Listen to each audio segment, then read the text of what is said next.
wasn't allowed to play football in the sun, even if it was overcast. Mum would grab me by the wrist, she'd slightly smack me if I came back inside with my skin smelling burnt. She'd quickly mix some turmeric and milk and honey, slather it on me before I took a bath. I grew up hating the colour of my skin. I didn't find it beautiful, I didn't find it attractive, I didn't find it desirable. I wanted to get rid of it. It was dark, it was blotchy, uneven. So, when you all think of brown, what do you think of? Maybe mud? Dirt? I guess chocolate bars, which is kind of positive, yeah? But only milk, never dark. I like to think of myself as a nice shade of Kit Kat. Speaking of, would you look at that? Excuse me, missed my breakfast this morning. Would anyone like a piece? Come on now, don't be shy. Yep, alright, there you go, sir, enjoy. Anyways, what else do you think of when you think of brown? Come on, we're all thinking it. Just say it. Poop! I remember when I was in secondary school, I was playing hockey with my best friend Emma and I. We were just passing the ball back and forth to each other.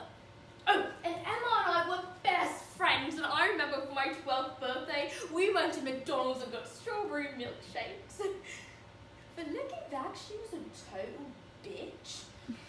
Anyways, Emma and I were passing the ball back and forth to each other, and then I hit the ball a bit too hard, and it hit Emma's shin, but she wasn't having it. No, it was by accident though, I promise, but she wasn't having it, not one bit. Oh my God! Giga, what's wrong with you? What the heck? Oh my God, I'm so sorry, Emma. Why don't you just go grab Mrs. Newcomb or something? No! Just get away, Geetha. You're not doing anything to make it better. Just get away. Why don't I get some ice or something? Yeah, then it'll help slow down the bruising. Oh! Just get away! You're not making it any better. You know what you are, Geetha. You're a piece of poop. You're a literal piece of poop. What? Yeah, that's right. You heard me. You look like one. That's right, yeah. Get up. Leave me alone.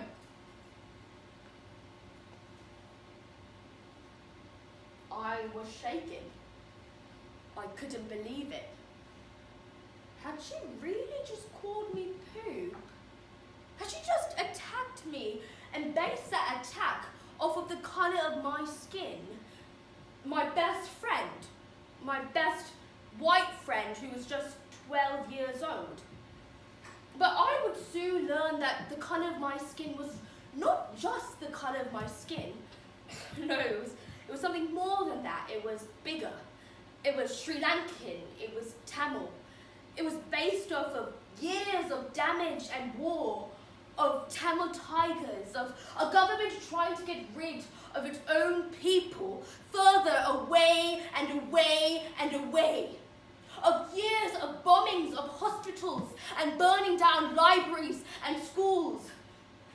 Of genocide and war. Of diaspora. And ending up in little pockets of Sri Lanka. Little Jaffnas, little Batikolos, little Trinkos, little Tamil Elams scattered across the world. Later on that day, I came home to my mum to tell her, well, I don't really want to tell her, the whole white girl calling me poop incident. Yeah, but she could tell. She could always tell by just the look in my face that something was wrong. Mums are always like that, right? Anyways, to make matters worse, it was Pongal, the Tamil holiday where you thank God for the sun, a harvest festival.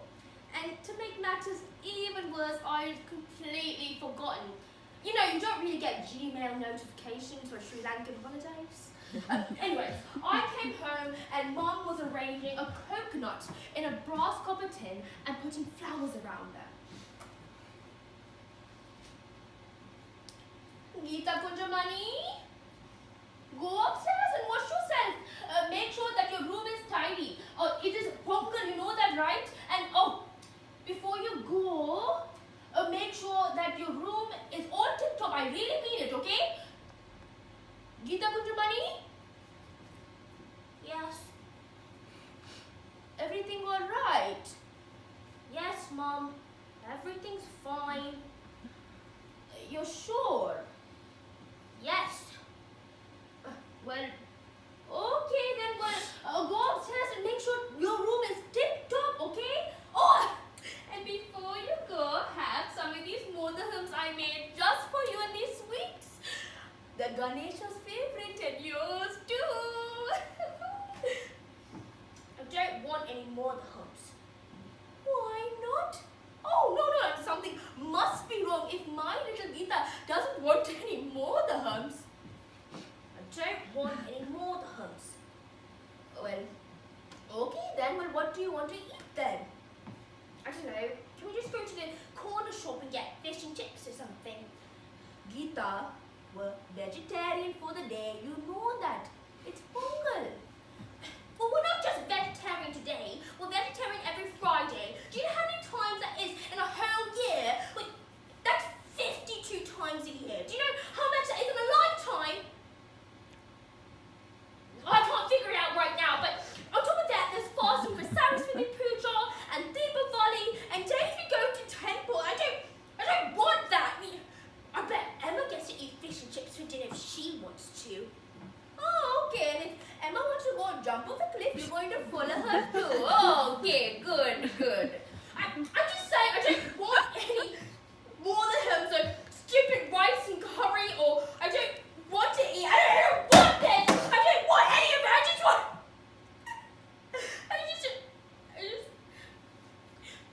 want to be normal. Oh, Geeta Kunjamani, what's wrong? Tell Amma what happened, huh? Something bad happened at school, huh? Yes. Okay, well, you know what? I know exactly what it is. No, you don't. Yes, I do. You got bad marks on your math exam, didn't you? Oh my God, Mom, no, I didn't. I got an A minus.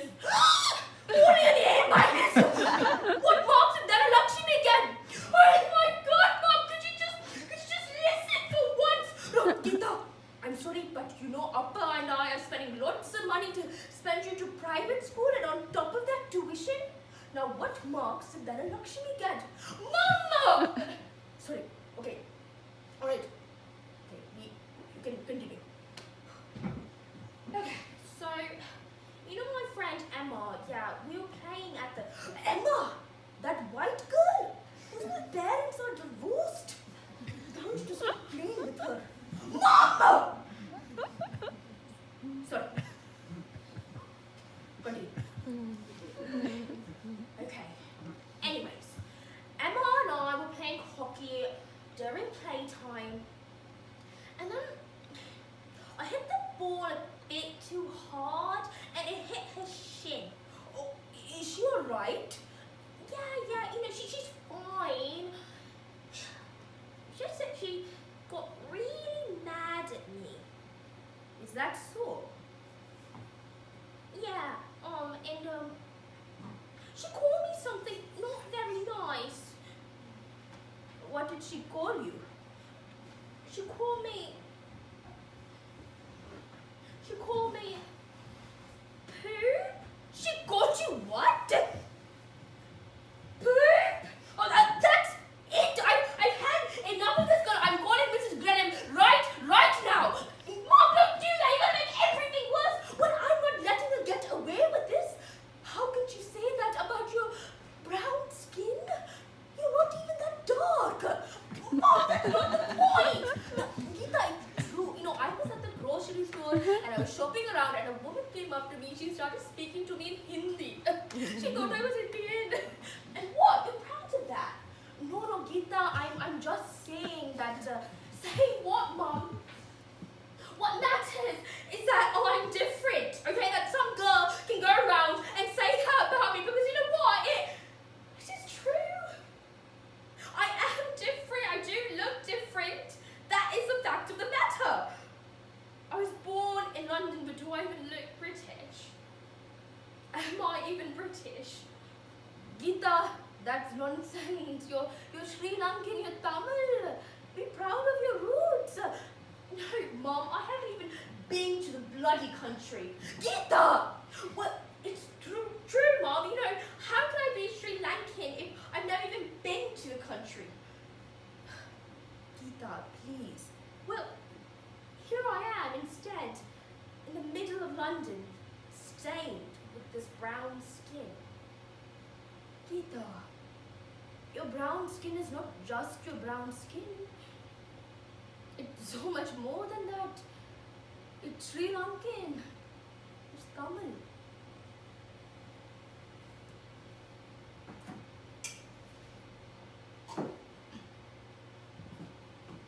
I never really understood the war in Sri Lanka, or what it was about, or the implications of it. Maybe because it was so crazy. I mean, a 25-year, almost 30-year-long war that my parents lived through a genocide. Just like the ones you see news reports on BBC and South Sudan and Syria. That's what my parents lived through. And my grandpa, my grandma, my aunts and uncles. Through a genocide? I mean, my dad, the same one who sits on the settee, drinking a beer, cheering on Liverpool, that's who a refugee was? Sometimes, I'd hear my mom get a phone call about some civilian attack that happened in Sri Lanka. She would just scream, "They're just children!" I wouldn't know what to do, so instead I would just nestle up to her. My skin would be slightly wet from her tears dropping onto me, garnering into some motivation to do something. So she'd raise money for the tigers and for orphanages, where I'd dance and my friends would sing and play veena and miradingam. Sometimes my mom tells me about what happened in the war, about how a mum would tell him to rush up to the attics, to the bunkers, when Sri Lankan soldiers would come banging on the door, soliciting, asking for money. A story about how her brother was taken away by the army, some crazy feat to get him back. Now they would just be recounting the story, laughing about it, in our living room at top of the pops playing in the back. I mean, I couldn't believe it. No, not the fact that the war happened. No. I would never discount the fact that my people had been forced to flee out of a country that was supposed to be for me. But, I don't know, there's just some steadfastness, some resilience about Sri Lankan parents. There was no PTSD, there was no therapy, no excuses, no welfare receipts. Instead, it was a path from Sri Lanka to flushing passports on the airplane, to Ireland for 6 months, and then a ferry to France, and then ending up in little Sri Lankas throughout London, in Harrow, Croydon, Wembley, and Tooting, living in shared houses and working in petrol stations. I remember after my dad got his accounting degree, he applied for loads of government jobs. The woman told him that he was too qualified to get the job. So he worked at petrol stations, corner shops, anything to shore up. And he bought a little house in Croydon. And, you know, I think that sort of money and that sort of experience, that's where they are now, because they went through all that hard shit. So I think I have it quite easy being brought up in London, or where we are with the Sri Lankan heritage. Mum sometimes talks about her journey to the UK. Well, I don't really know if you can call a non-voluntary having to leave your own country in fear of dying journey a journey. Mum and Dad always value the importance of education, making me do maths problems starting at age 3, taking me to tuition with all the other little Tamil brown boys and girls. She'd wake my sister up every Saturday morning to take me across town to Tooting, and it'd be like a little classroom in Sri Lanka, these tuition classes.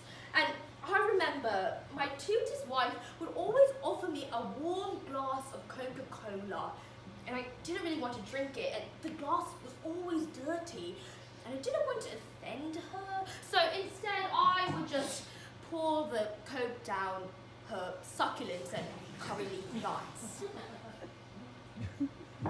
Tuition was alright.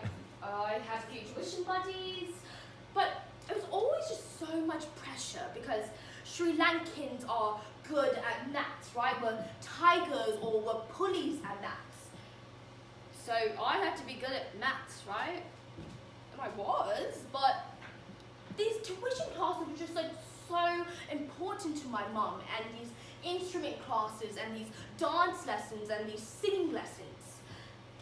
I mean, she would wake my sister up every morning on Saturdays and just wait there in the kitchen. Maybe she would just sit there, snooping around the cupboards, judging the dirty glasses. You know, Mum fasted every Friday and Tuesday and Thursday and sometimes even Monday, and for me that was just so much devotion and control. To have that much devotion? But she would always say that it was the least that she could do for all that God had done for her. Mum never really told me what happened in Sri Lanka or her journey to the UK, but I do remember this one time she told me. It was right before we marched on to the parliament for this protest happening in Sri Lanka. It was asking, really begging for some sort of action, a ceasefire perhaps. And I remember we were knocking on the House of Lords and the House of Commons. A sea of Tamils, a sea of picket signs with brown babies mutilated on the posters. And I especially remember this one photo with this brown woman with a pottu on her forehead and a nose pierced with her hands up to her face right here, screaming, "Why?" But her government did not hear her. Her government did not listen to her. Her government did not want her. So me and my mum held our signs high up for her, circled around Parliament for her, begging her president to listen, until it was too much for her. Rajapaksa, stop the war! Rajapaksa, stop the war! Rajapaksa, stop the war!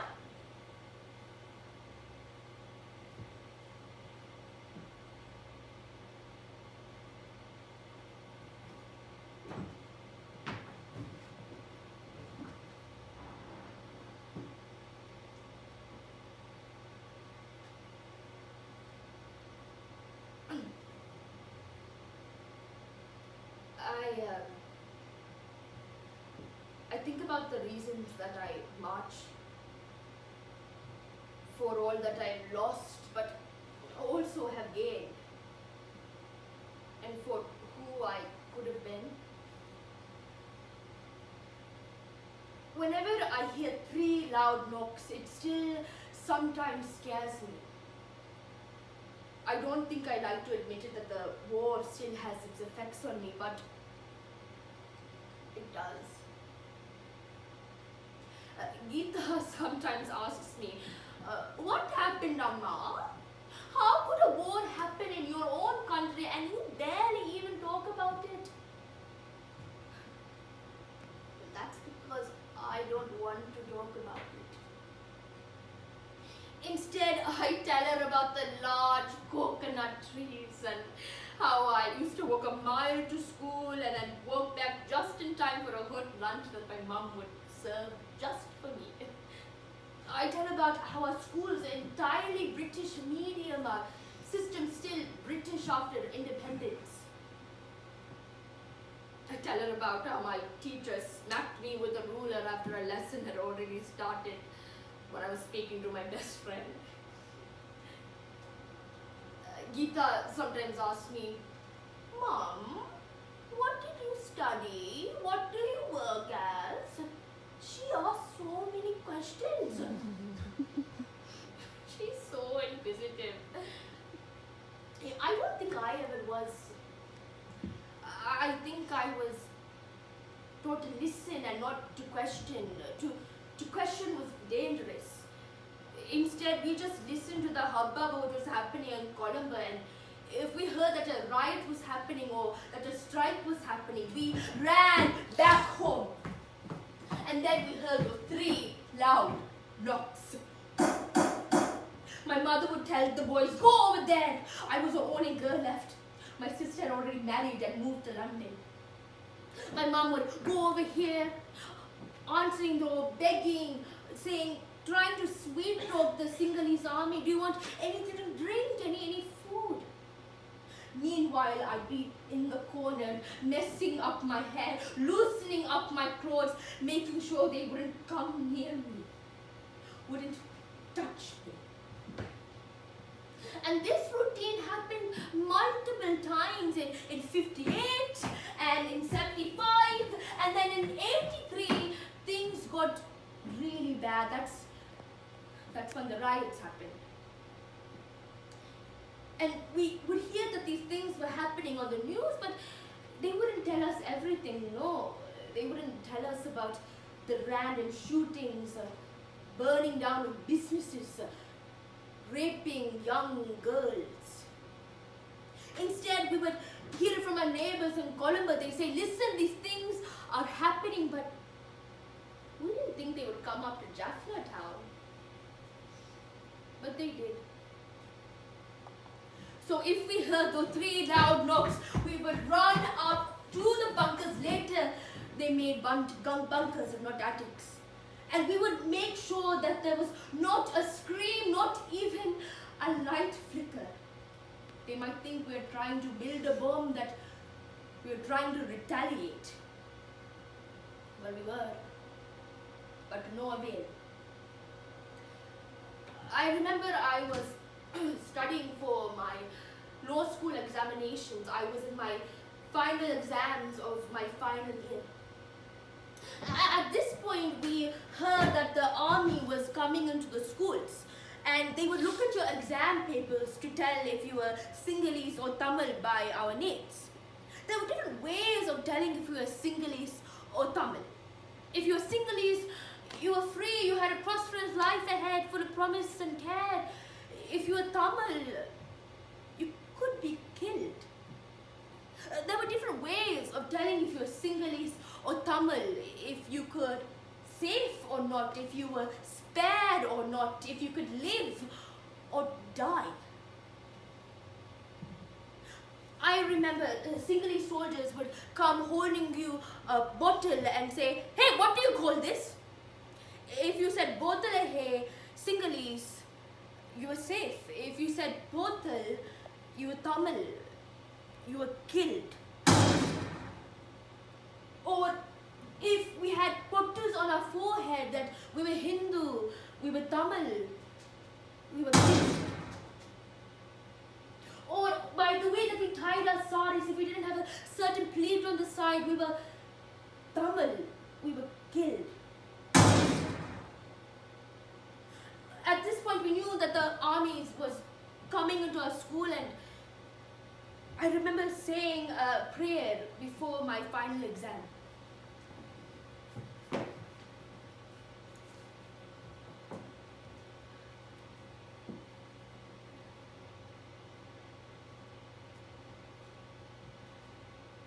Playerappa, please give me the strength to pass this exam and become the person that I've always wanted to be.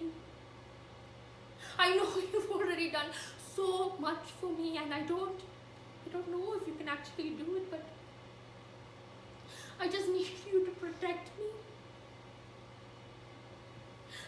I need to get in. I need to get out. I need to leave. Please, just make sure that the army doesn't come in. I need to get out. I need to get in. I need to move. I need to please.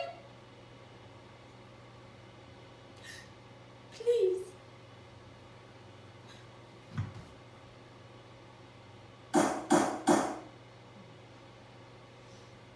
And we knew that the army came in and they read every single last name. If you were single, if you're free to go, if you were Tamil, they came in and poured petrol on you, poured liters and liters of oil on you, lit a matchstick and dropped it on you, watching the bows in our hair burn to a crisp, dark smoke. Things had gotten so bad that we knew that it was time to go. So we packed up our things to meet my sister in London. 4 dresses, one she'd already gotten me in London, a tiny home ring, and I said goodbye to my mother. She said, I know things are hard, but it's better than staying and maybe being killed. So I packed up my things. Me and my little brother took a bus to Colombo, took a flight to London and sought refuge. And here I am today, 20 years later, marching for those that I left behind. It goes on. Still goes on.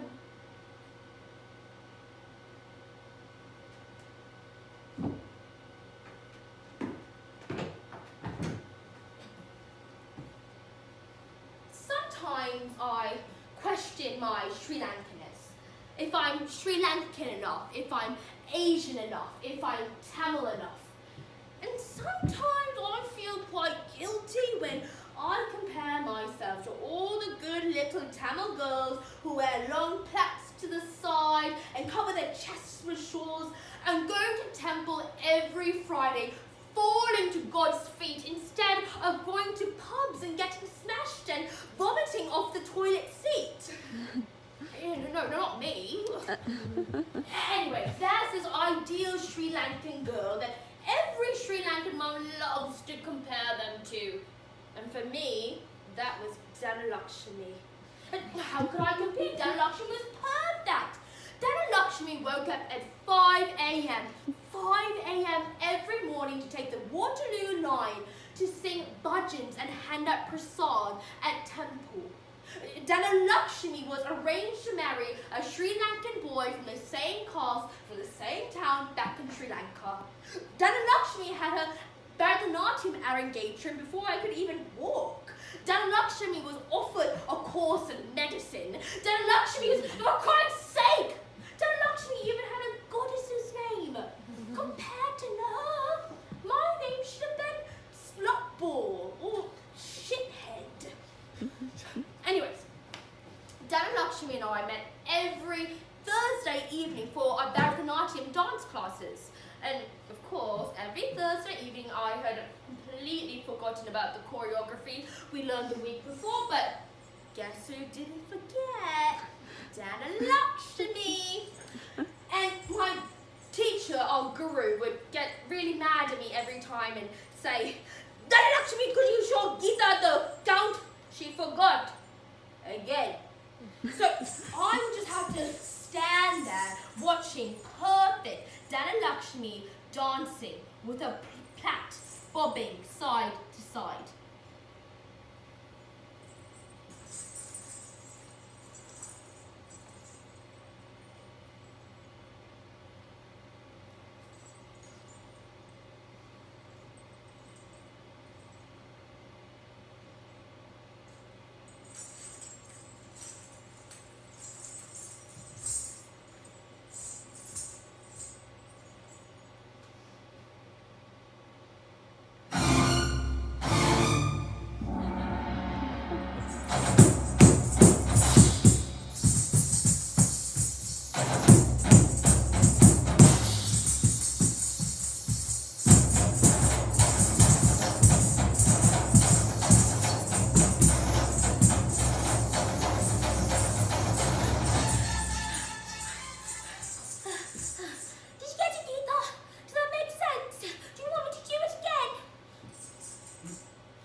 Was she perfect?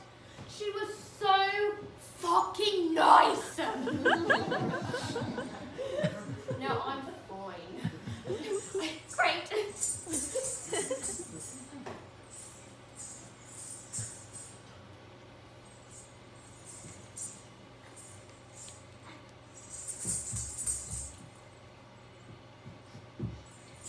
What are you doing? Oh, I'm just setting up a budget tomorrow. What do you do at budget anyways? Well, I have to get up at 6 a.m. 6 a.m. Yes, I need to get up at 6 a.m. to set up the order and stuff and make sure that the sheets are white, proper white, so if God was there, that it would be good enough for him, basically. And also, we wait and we listen to Hindu lessons, Hindu Buddhi lessons, value lessons. But we're not a Hindu organisation, no. We're a multi-faith organisation. And also, when the children come around, we sing bhajans, and at 8:30, we leave. Yeah, that's about it. And you enjoy this? You enjoy getting up at 6 a.m. to sing Hindu hymns? You're mad, Lakshmi, you're really mad. I don't like sound bad. I quite enjoy it. I don't know, being Tamil, I think it keeps me grounded. I like getting up in the morning and singing bhajans. I like going to Tamil cinemas when a Tamil movie comes out. I love eating my mum's rice and curry and living at home. I've got it good. I like speaking to my friends in Tamil if they're Tamil. And I love wearing traditional dress and putting flowers in my hair and things. I think it looks quite nice. I shouldn't be ashamed of it. I embrace it. Okay, yeah, so what about it is so important to you though? I don't know, Geetha, I guess being Sri Lankan, being Tamil, it adds a little bit of colour and texture to our otherwise plain English lives.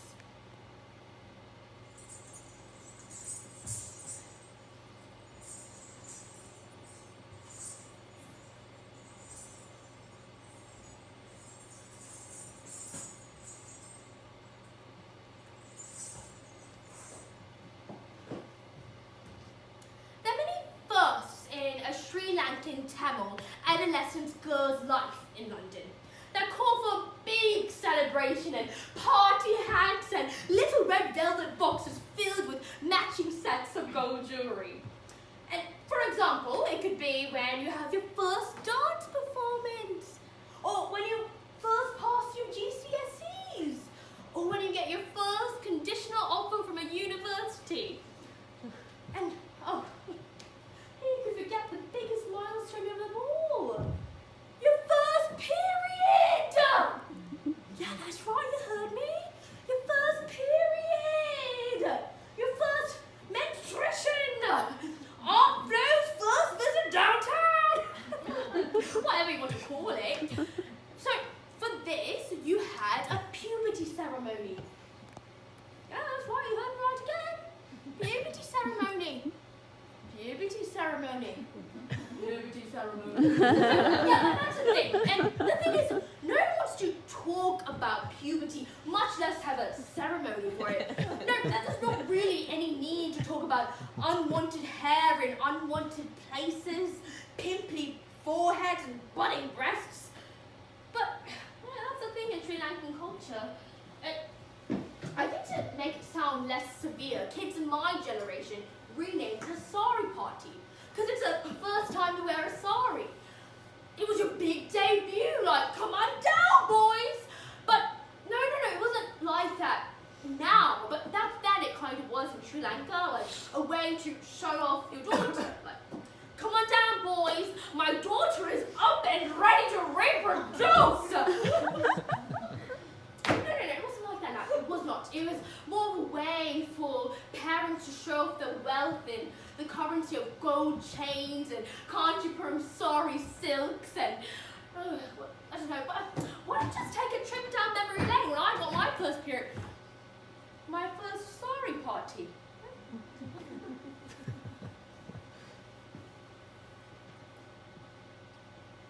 Oh my God! It's okay. It's okay. That's all right. It's not supposed to be there, but it's all right. I'm just gonna get some of this, wrap it up, stick it in there. All right. Whew. It's a bit of a situation, but shit. Hey, Mom. Hey. How's it going? How's it going? Nothing out of the ordinary with me. Nothing out of the ordinary with me. Geeta, are you all right? Yes, Mom. I'm fine. I'm great. Yeah. Okay. Here, come and help me cut some of these potatoes. Geeta, are you sure you're alright? You look a bit tired. No, Mom, I'm fine. I'm great. You know what, Mom? I don't really know how to tell you this, but I've got Lil.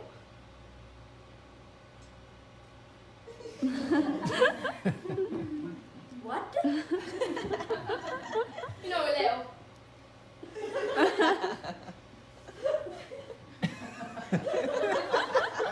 Geeta, I've had enough of your British hand gestures and lingo. Just tell me.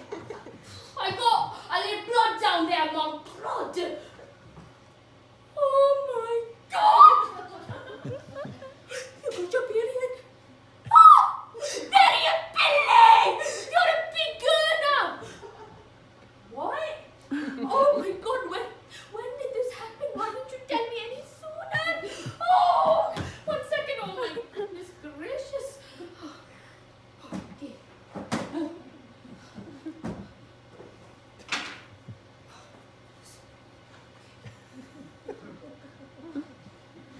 Okay.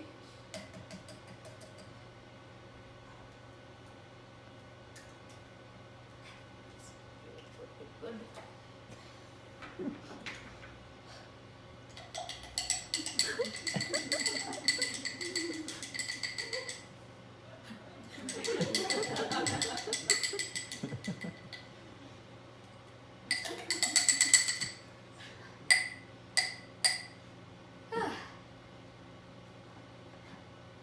Here. What? Drink it.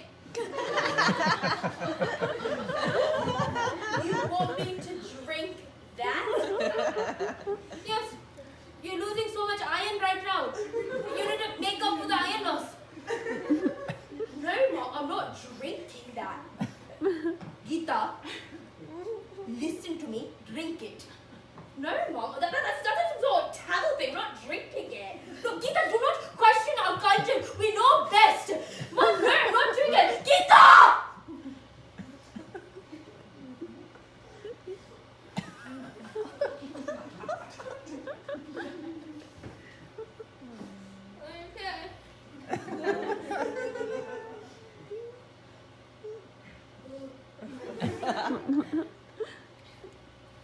Make up for the iron loss.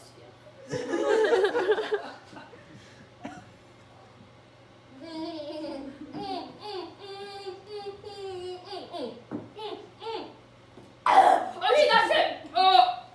Okay, that's it. That's all I'm doing. Good. We'll do another one tomorrow. What?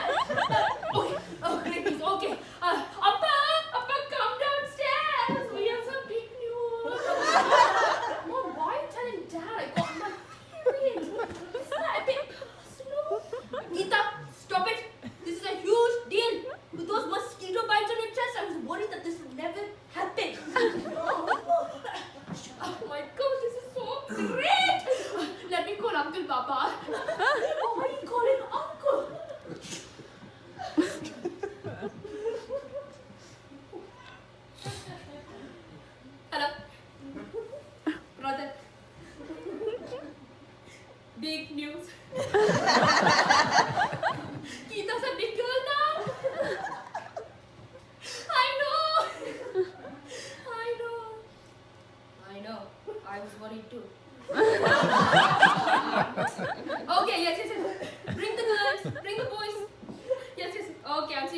Okay.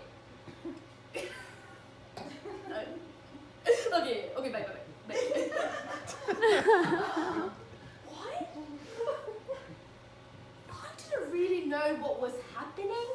I mean, I got my period and my mum called my grandpa, my grandma, my aunts and my uncles, my second cousin once removed, my first grade dance teacher. I mean, she would have called my pet rabbit. It's like she could have. They lost in the second grade. Invited him over for some samosas and chutney. Anyways, things got even weirder when my auntie Manjula arrived. I mean, she was so excited. Like too excited, you know? Like, me getting my period was like the equivalent of her son getting an offer from Cambridge or something. So she brought a sari in her hand.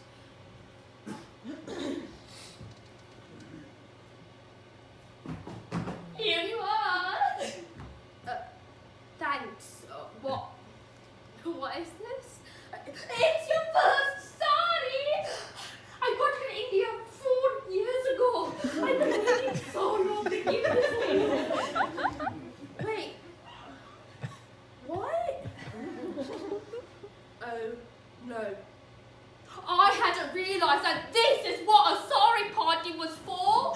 Sure, I've been to sari parties before, but I thought they were just parties for girls turning age 13 or 14, like a Hindu bat mitzvah. But, you know, I didn't really get it because Sri Lankan moms don't talk to you about periods or sex or reproductive health. No, they just handed you a sari. Well, thanks so much, Auntie. I appreciate it. Can't want to eat that. Oh, okay. Now, where is the bathroom? Oh, it's go straight ahead, make a right, you'll find it right there. Can't miss it. Okay, great. Thank you.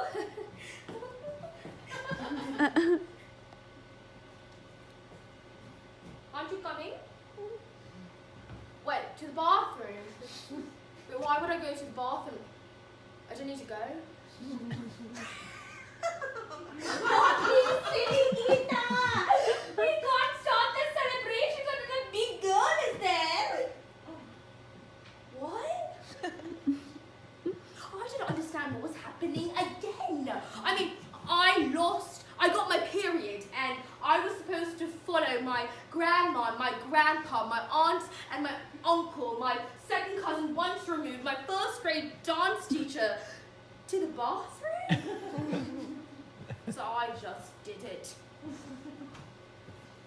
And when I got there, the bathtub was just filled with water and flowers with all sorts of colors and all sorts of shades.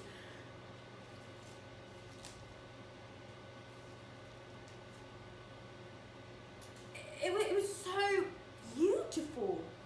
It was almost Instagrammable. And for this bit, can I have a few volunteers, please? Come on, just don't be shy. Come on, be a part of the sari party. All right, thank you. Yes, come on down, sir. Come on down there. 2 more, thank you. Come on up. 1 more, please. 1 more. Come on. Yes, thank you, sir. All right. So I'm just gonna have you.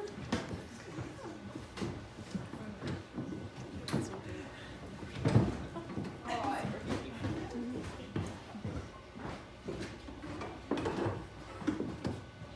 There you are, sir. All right. So I'm going to have you come right over here, first in line, please. All right, and I'm going to save you later because you're special. So, then every guest came to the bathroom, stood in line, and filled with brass copper tin with water.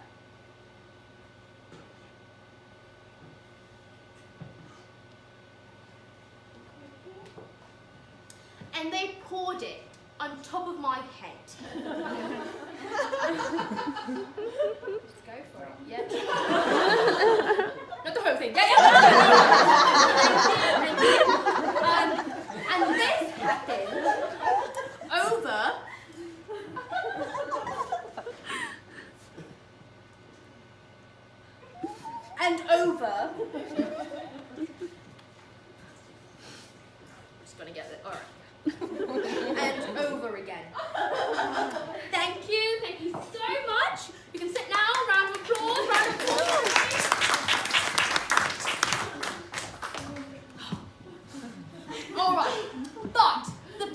wasn't over yet.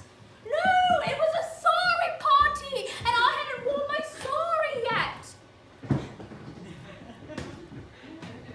So I got out of the bathtub, and my pad was soaking wet. But this one auntie had a sari just ready for me. Right, so I'm going to get you to hold this there, yeah? You sit all the way over there and hold it nice and taut. Beautiful. All right. And I wrapped this 6-yard fabric over and over and over again. Thank you. And I put a necklace and bangles and chelengay and a pottu on me.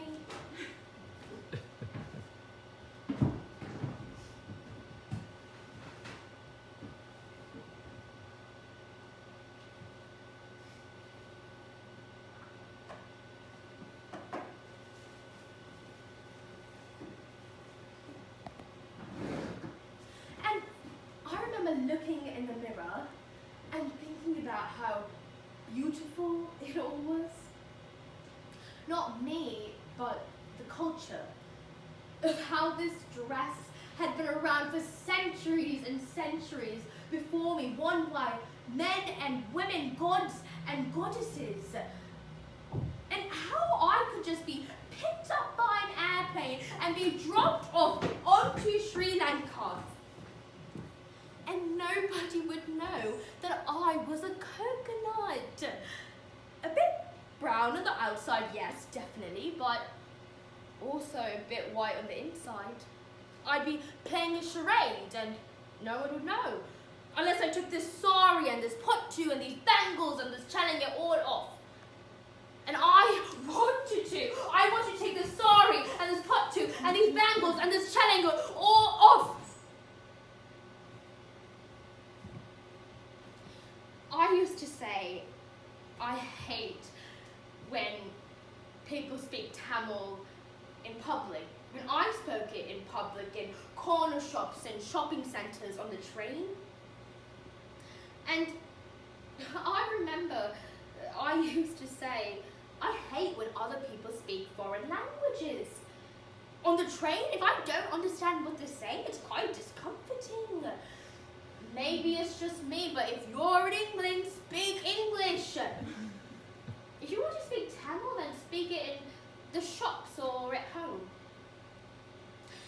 And I think I used to be quite embarrassed when my Tamil parents spoke Tamil, because obviously my friends are English and white, and for them to hear another language, it's like, what, do you not speak English to your parents?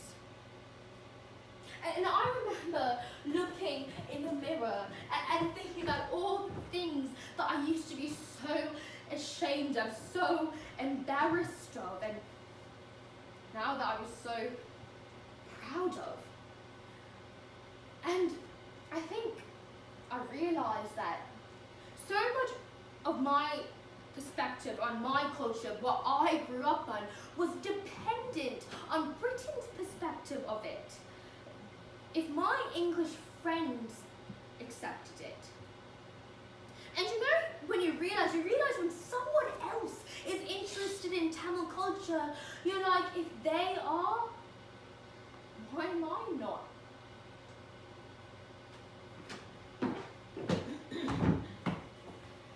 Every year we have this chariot festival. The one day a year we take God's shrine out of the temple for a stroll. Dancing with Kavadis. There would be shirtless men on one side, barefoot women in saris on the other, pulling this Hindu god. Dancing with Kavadis out on the streets of London. Of London! And as we're pulling these ropes, our bare feet would be burning and bruising from walking miles on the hot pavement.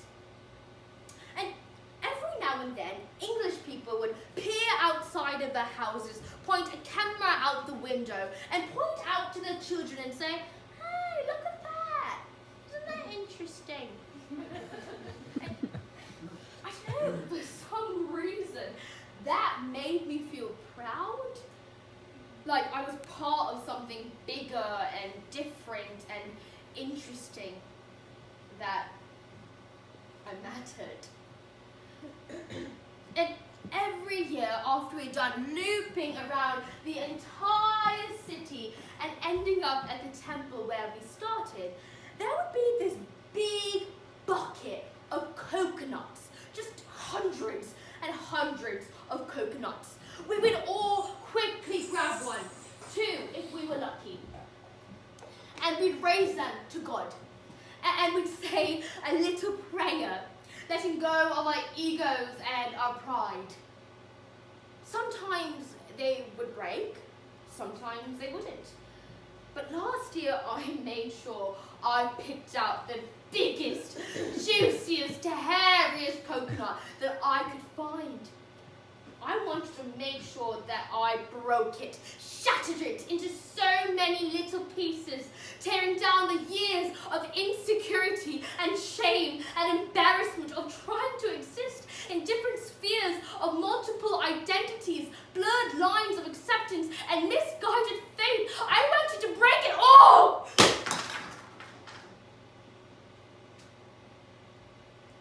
So I did it. And it broke.